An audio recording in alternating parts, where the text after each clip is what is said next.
we initiate a conversation matters. The way we set up a crucial conversation can determine whether we get great results or we create a whole new set of problems. The opening 30 seconds is critical.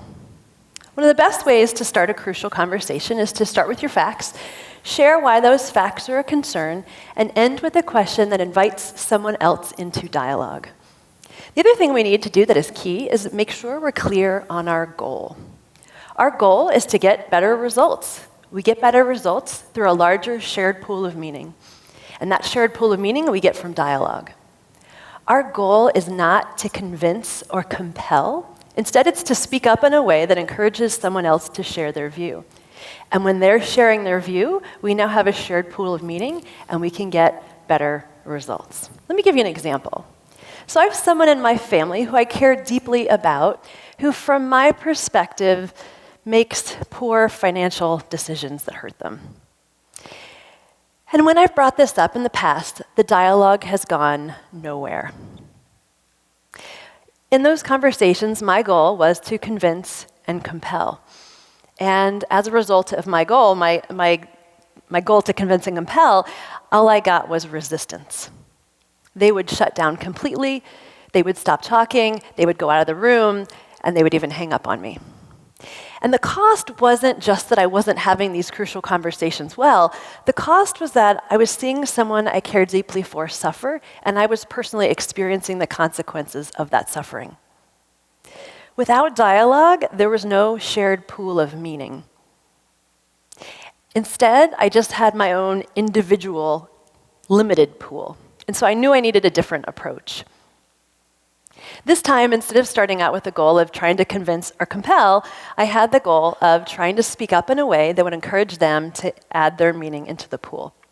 So instead of sharing my opinions and my conclusion, as I did previously, which sounded something like, you're making really poor financial decisions, instead, I started out with my facts. I started out with just quoting them. I said, I heard you say you have this expense and this expense and this expense, and last month you had those and others. Then I shared why those facts were important and ended with an open-ended question. I'm concerned about the long-term consequences of those expenses and how that impacts your quality of life.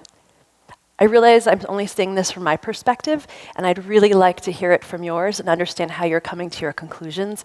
What's your view? And then they responded. And they said, oh, no, it's all right that I have all these expenses. It's right that I'm incurring all this loss, because at the end of the year, I can write this loss off on my taxes, and I'm really doing it for the tax deduction. And I'm thinking, what? You're justifying losing hundreds of dollars every month, sometimes thousands of dollars, to justify this tiny little tax savings, this tax deduction at the end of the year? The math doesn't add up. This makes no sense. But I stopped myself, and I instead said, I didn't realize that was your justification for the losses. How much are you saving at the end of the year through your tax deduction? And they said, oh, I don't know exactly, but it's a lot. And I said, well, could we sit down right now and figure out what that number is? Because I know you would love to have me off your back, and I would love to be off your back. And maybe if that number's big enough, I'd love to know it too, because maybe I'm missing out on some sort of savings. And it would just probably be a great number to know. And they said, yeah, I'd love to. They grabbed their files with gusto. They were ready to prove me wrong. And they got their calculator, they sat down, they got their pen out, and they were writing and calculating their numbers. And as they were doing that, I could sense their mood shift as they were adding up the numbers. And then I saw the blood kind of drain out of their face. And then I saw them come to their own conclusion that this savings at the end of the year was a fraction of what they were losing throughout the year. And they turned to me and they said, I think I really need to rethink some of my financial decisions, which was huge.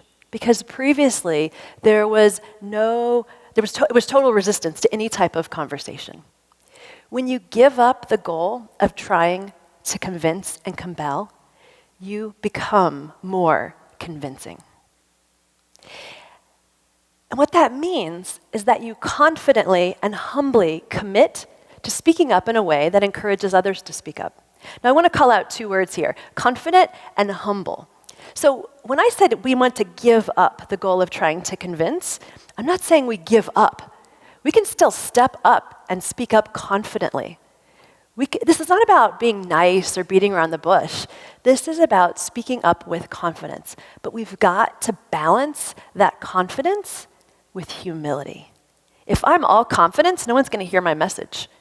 And so how can I have the humility and bring that to the table? Well, the way we demonstrate humility in this opening is really in that open-ended question at the end of that 30 seconds. What that question does is it's basically saying, I have the humility to admit I might be missing something. And so I ask, what am I missing? Or I have the humility to admit that this is only my limited perspective. And so I ask, what's your perspective? This question is really key for our effectiveness in this opening. And it's so important. I want to give you 3 other tips, 3 other pitfalls to be aware of to make sure this question is leveraged as best it can. First, we often mistakenly think of this question as a problem-solving question. And so we do this wonderful opening, and then we say, how are you going to fix this? What are we going to do to solve this problem? What are you going to do to make sure that never happens again? And what that does is it communicates, I don't care about your meaning. I don't care about your point of view. I've already judged the situation from my limited point of view, and all I care about is solving the problem. If I want to be effective, I got to make sure I'm seeing this problem accurately. I don't want to solve the wrong problem. Maybe there's not a problem, and I won't know that unless we talk. And so I want to make sure that I'm getting their meaning into the pool, and a problem-solving question doesn't do that in the opening. Second, we want to make sure that the question is open-ended. We often mistakenly ask closed-ended questions like, you agree with that, right? You're not going to do that again, right? And the third is that we want a question that's not judgmental. Let me give you an example. So I was training some nurses, and I was getting to this point in the class, and the nurses got really emotional. And they said, wait a minute, our doctors think they're using these skills, but they're not. They walk around the hallways thinking they're using these skills, and they're doing just the opposite. They said that doctors will take them aside, and they'll say, I noticed that you did this. That affects patient care. Why'd you do that? And they said it puts us on the defensive. It makes us feel disrespected. I don't want to talk, and I feel judged.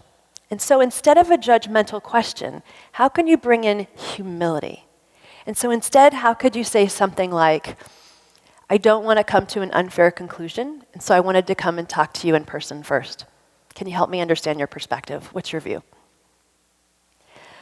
Blending confidence and humility is critical. One more tip for adding some final polish to your crucial conversation opening, and that is to be concise. I mentioned earlier that these conversations are about 30 seconds, not the conversation, but the conversation opener, initiating 30 seconds. That's a good target to shoot for. Another target that I shoot for is a rough target, and it's 1 to 2 sentences of fact, 1 sentence of story, and 1 question, and then I zip it. The state skills are a gift of a framework for us to be more effective in our openings. They teach us that we should share our facts, share why those facts are a concern, and end with an open-ended question that invites someone into dialogue that's not a problem-solving question and not judgmental. It teaches us to shift our goal from trying to convince and compel to speaking up in a way that encourages others to speak up. It teaches us to balance confidence and humility. And it teaches us to be concise.